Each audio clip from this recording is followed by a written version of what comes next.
Hello everyone. आज इस video में हम क्लास 10 सोशल साइंस परीक्षा बोर्ड सीरीज के चैप्टर 1 के क्वेश्चन नंबर 6 से क्वेश्चन नंबर 10 को समझने वाले हैं। तो चलिए शुरू करते हैं।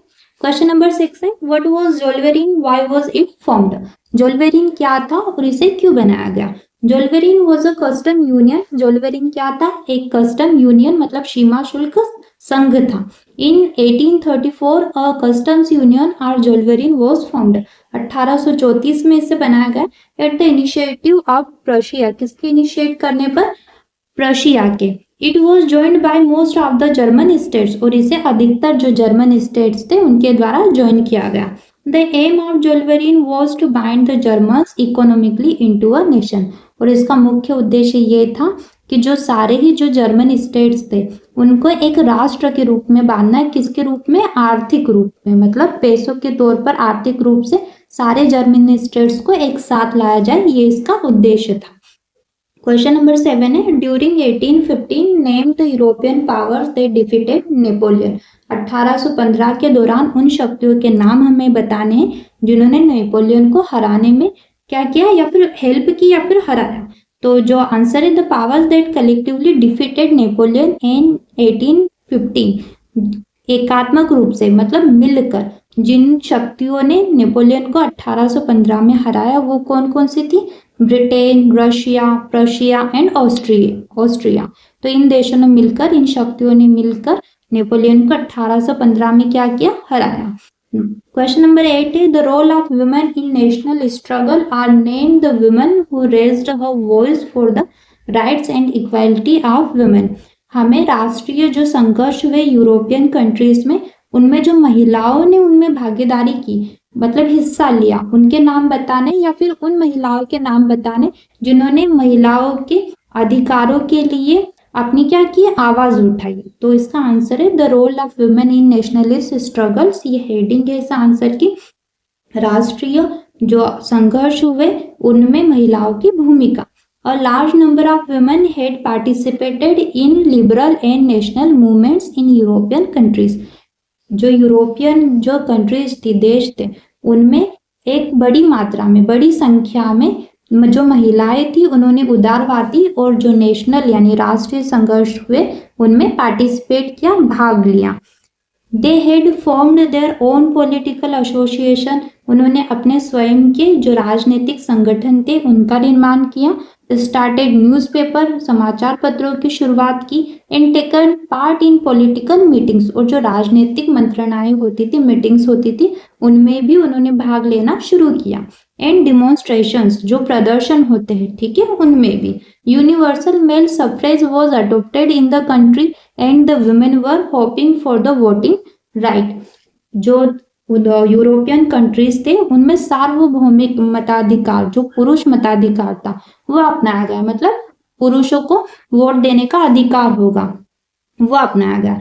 और महिलाएं अभी भी क्या कर रही थी? अपने मताधिकार का वेट कर रही थी, मतलब अब तक उन्हें वोटिंग का राइट नहीं था उनके पास।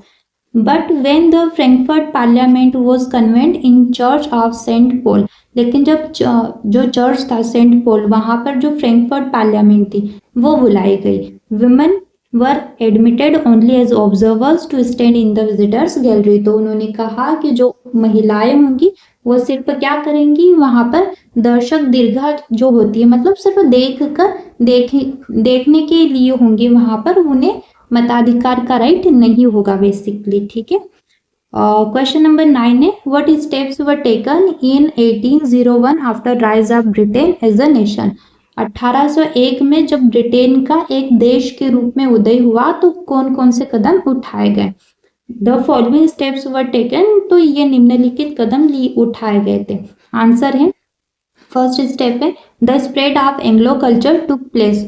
जो आंग्ल कल्चर था, संस्कृति थी, उसका विस्तार हुआ। The national symbol of new Britain, जो नया ब्रिटेन था उसके जो राष्ट्रीय चिन्ह थे, जैसे द ब्रिटेन फ्लैग, ब्रिटेन का झंडा, Union Jack and national song were promoted, और राष्ट्रीय गीत जो थे उन्हें प्रमोट किया गया, उन्हें आगे बढ़ाया गया। क्वेश्चन नंबर 3rd पॉइंट है, the old nation in this union had only a status of subordinate. और जो पुराने देश हो गए थे अब उन्हें कम महत्व का समझा गया। अब क्वेश्चन नंबर 10 है, what did German philosopher John Gottfried हर्डर believe. जो जर्मन फिलोसोफर थे जॉन गॉटफ्राइड हर्डर, उनका क्या मत था, उनका क्या विश्वास था। तो आंसर है, Herder claimed that a nation was characterised by elements such as tradition, education, language and inclination. तो इनका मानना था कि, और इन्होंने दावा किया कि जो एक अच्छा देश होता है उनमें कौन कौन से तत्व होने चाहिए, उनमें परंपरा होनी चाहिए, शिक्षा होनी चाहिए, भाषा और थोड़ा सा झुकाव भी होना चाहिए। ठीक है, उन्होंने झुकाव को भी महत्व दिया। Along with this, he argued that language determines thought and that language and culture traditions are the ties that create a nation।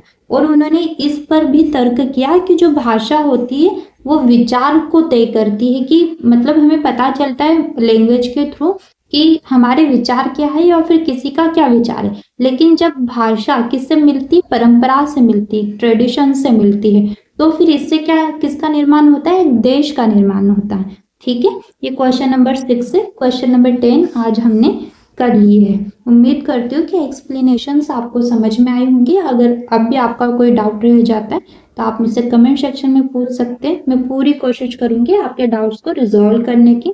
और इसके नोट्स के लिए आप हमारे एडुस्टार इंस्टाग्राम पेज को फॉलो कर सकते हैं, लिंक आपको डिस्क्रिप्शन बॉक्स में मिल जाएगी।